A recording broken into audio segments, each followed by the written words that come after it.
সারা বছরে কত সাংবাদিক নিগৃহীত হলেন বা কেউ যদি হত্যার শিকার হয়ে থাকেন, অথবা সেই সংক্রান্ত মামলার অগ্রগতি কি, অথবা বিভিন্ন স্থানে বিভিন্নভাবে কেউ হতাহত হয়েছেন কিনা, বা এই সাংবাদিকতা রিলেটেড কাজ করতে গিয়ে ভয় ভীতি হুমকি ফিজিক্যাল অ্যাসল্টের শিকার হয়েছেন কিনা, সেটা আমরা কিন্তু ট্র্যাক এখন আগের থেকে আরও বেশি সহজে করতে পারি। অনেকে এই কাজটা করেন, ভলান্টিয়ারিলিও করেন, এবং সেগুলো আবার মাঝে মাঝে পিরিয়ডিক্যালি পত্রপত্রিকা এবং টেলিভিশনে নিউজও হয়।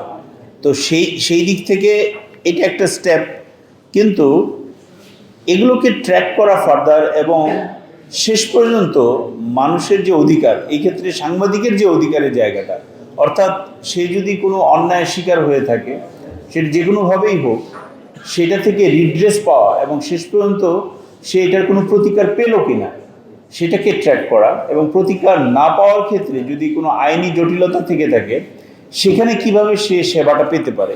টানা সপ্তমবারের মতো বেস্ট টিস্যু পেপার ব্র্যান্ড হিসেবে স্বীকৃতি পেয়েছে বসুন্ধরা টিস্যু। আইনের কারণে কিন্তু সমস্যাটা তৈরি হচ্ছে। বিশেষ করে আমি যেহেতু বলেছি আমাদের দমনমূলক কিছু আইন আছে বাংলাদেশে, এই দমনমূলক আইনগুলোর কারণে আমরা যারা তথ্য সংগ্রহকারী কিন্তু আমরা যারা সাংবাদিকতা করি, তারা কিন্তু সেখানে সমস্যার মুখে পড়ি। বিভিন্ন জায়গাতে এই আইনি সুরক্ষা দেওয়ার আগে আমাদের আইন সম্পর্কে জানার যে অজ্ঞতা, এটি প্রধান করতে চাইছি।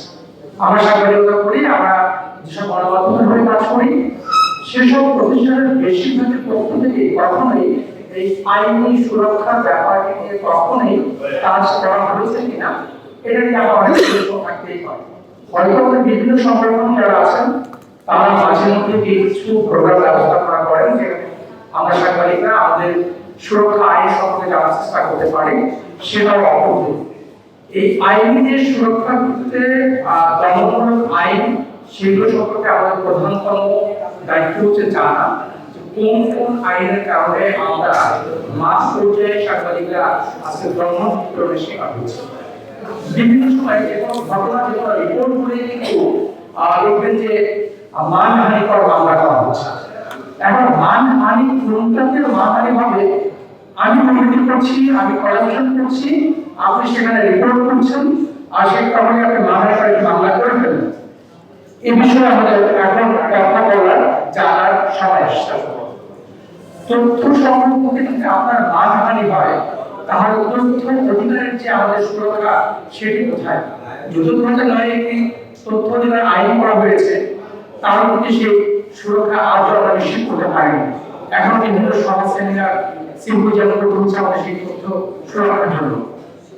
এই সামগ্রিক বিষয়গুলো কিন্তু একটি জায়গা থেকে আমরা আসে যাই যে আমাদের একটি ছাতার নিচে আমাদের সুরক্ষার ব্যবস্থা করা এখনো গড়ে ওঠেনি। তবে আজকে আসার বিষয় হচ্ছে সমষ্টির আয়োজনে আজকে আমাদের যারা অভিভাবক, বিএপিউজে, টিউজে, তাদের নেতৃত্বে আজকে আমরা যেখানে কথা বলার সুযোগ পেয়েছি, আমরা মনে করবো আমাদের যে উদ্যোগটি আছে হেলথ ডেস্ক, সেটি কার্যকর করা যায়, তাহলে আমাদের মতো মাঠের রিপোর্টার যারা আমরা একেবারে তৃণমূল থেকে বিভিন্ন পলিসি রিপোর্টিং করে থাকি, তাদের জন্য একটি বড় বড় আশার জায়গা তৈরি করতে পারে। এক্ষেত্রে আমরা কিছু ছোট্ট পরামর্শ বা দাবি জায়গাটি করতে পারেন, বিশেষ করে হেলথ ডেস্কে সুরক্ষা দেওয়ার জন্য হেলথ ডেস্ক আসলে কার্যকর হওয়া, যেখানে মানে এসব আয়োজন জন্য সেমিনার মধ্যে না থাকে। আমি ব্যক্তিগতভাবে মনে করবো যে আবার জন্য কখনো সেমিনার না হয় যে হেলথ ডেস্ক করা দরকার, আবার যেন সেমিনার হয় যে হেলথ ডেস্কের ডেভেলপমেন্ট কতখানি হলো, সেটা কতটুকু এগিয়েছে, চ্যালেঞ্জ কত হয়ে গেছে। অ্যাপসে আবার আপনি আমার গ্রাম থেকে আমি অ্যাপসে লিখতে পারি, আমি এই কাজ করতে গিয়ে ইউনোর মাধ্যমে বা ওনার মাধ্যমে আমি এভাবে অপদস্থ হয়েছি, আমার উপর শারীরিক নির্যাতন আসছে, তখন এটা ব্যবস্থা নেওয়া যেতে পারে।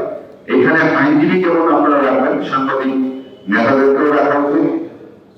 তবে পলিটিক্যাল বিষয়টা যারা এখানে বিবেচনা করা না হয়, যারা পেশাদার, প্রকৃত পক্ষে পেশাদার, এরকম লোকদের দিয়ে কিন্তু এই কাজগুলি করা উচিত, তাহলে এটা সাকসেস রেটটা বেশি আসবে। আদারওয়াইজ পলিটিক্যালি সবকিছু চিন্তা করা হবে। বাংলাদেশের প্র্যাকটিসে আমরা সবসময় একটা পলিটিক্যাল হয়ে যায়, বিভিন্ন সময় বিভিন্ন ভাবে। যে পলিটিক্স করে না তাকেও কিন্তু পলিটিক্স এর মধ্যে ফেলানোর একটা অপচেষ্টা হয়।